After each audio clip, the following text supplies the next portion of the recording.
I just realized that I haven't painted in a while, and I figured I should film it for you guys. Um, I've I've already got my thing sketched out because I did that before realizing I should film, but here are the colors that I'm going to be using.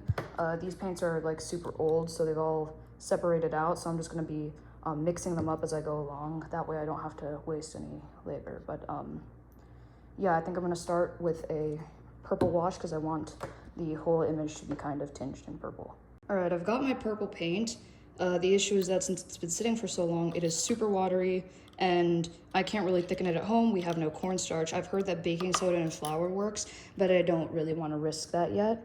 But that's okay since this is just going to be a quick wash anyway, so I'll check back once I've painted the whole canvas. So I've now got the wash down, and I've started blocking out some of the shapes of the cliffs and stuff that I want in the foreground. Foreground elements are usually going to be darker than background elements because of something called, I think it's chiaroscuro.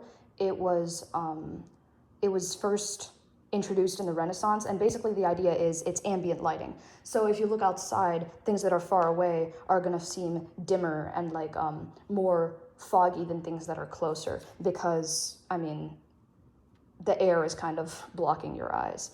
But anyway, I think I'm gonna clean up a little bit of my workspace while I wait for this to dry. And pro tip, always keep paper towels near you when you're doing any kind of art activity, especially one that involves paint, because you never remember that you need them until you do, and by the time that you remember that you need them, there's probably already paint on the table. So I'll see you after this dries.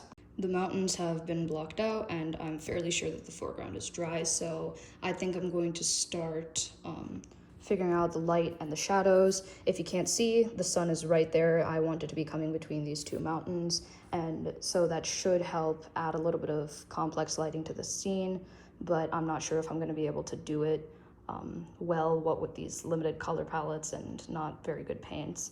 But you know, as they say, the true mark of a good artist is whether or not they're limited by their supplies. So I'm going to try and make this look the best I can.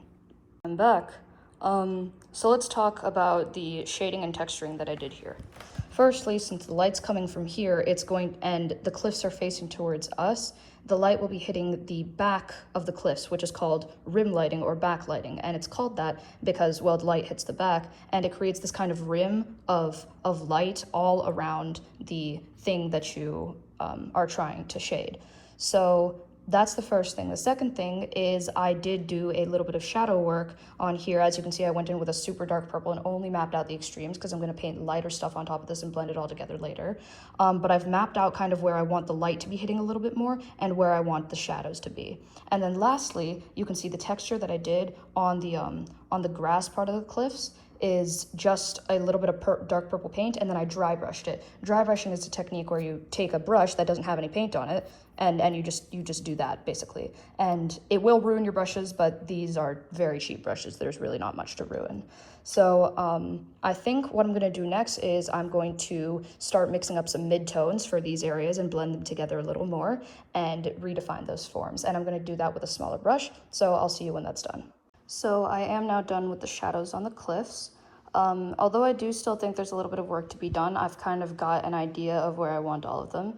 So what I'm going to do next is I'm going to start adding color, because I don't actually want this entire painting to be purple. It's just that purple is my unifying color, which means I use it for the background and I use it for the shadows, and I mix a little bit of it into everything that is on the painting. So if I want like yellow, I need to mix a tiny little bit of white and tiny little bit of purple in there so that I get more of like a grayish color, because compared to the rest of the violently purple background, that grayish is going to look yellow.